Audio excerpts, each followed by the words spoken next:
was 2 weeks out from a trip to Mexico that we were going to take. She just kept saying that she just couldn't stop shaking. She didn't feel like she had a fever.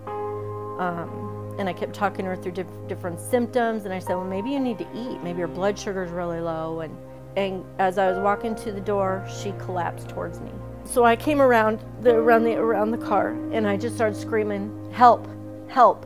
Then this gentleman appeared.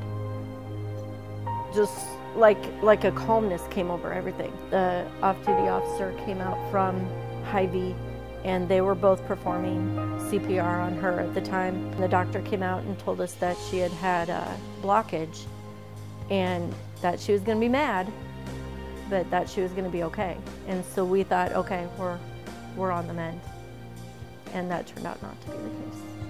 Dr. Krajcek said he had a call into Creighton into the med center. I heard him say that if we don't move her now, we won't be moving her at all. He said, I need to know your answer of transferring her. As soon as I get the call, I need to know the answer now. Doug asked a question and he said, if this was your wife, is this what you would do? And he said, 150%. We got her to the ER. And we're walking up as the ambulance was arriving. The sirens were going, and Doug was sure she was gone. And I said, no, the sirens are going. That's a good sign that, she's still with us. There wasn't much time. They didn't stop. I gave her a kiss and they motored right through. They took her up to the 8th floor. The room that she stayed in ICU is actually where they did the surgery. He, explained the procedure for the ECMO, that they were going to be putting her on the ECMO machine. And he kept saying that your wife is very, very, very critical. She's very sick. This is going to take time, baby steps. She could have memory loss. She could have muscles not working. We don't know what the outcome of this is going to be. She looked at me and she mouthed, what happened? And I told her she had already. Her timeline was definitely Mindy's timeline.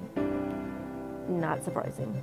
In a whole 12 days, we went through all this. And when she woke up and she was done. She wanted her tennis shoes, she wanted her hair color, she wanted, we were in fast mode. They were supposed to go on this trip to Cancun. Dr. Cavallero kept coming in and Mindy'd say, I'm going to Cancun. No Cancun. My main concern was, how am I going to position myself to get on a plane to Cancun with all of my friends? I instituted this whole, we're going to turn 50, all of my girlfriends are going to Cancun, we're going to have so much fun. It was part of why I recovered so quickly, because I just believed that if I worked my tail off, I was going to go. Every time a helicopter would land on the emergency landing, I'd say that they're coming to get me.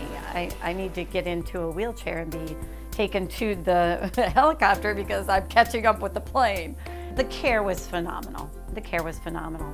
Just so comforting. They helped put us at ease. It was absolutely remarkable. Dr. Lowe's, Dr. Moulton, talking to them right away. Dr. Sullivan, every day he came in, he was just instrumental, because he would talk, like a normal person to me. And the nursing staff that was there, just impeccable. She would not be here today. She would clearly not be here today. If they didn't have those services, I could not be more grateful for everything they've done. It will always be my choice for anything like that in the future. My recommendation, because you can't beat it. My confidence level is phenomenal. Everybody has expressed what an awesome place. My family members, my friends, yeah, there were a lot of people who learned a lot about the Med Center while I was there.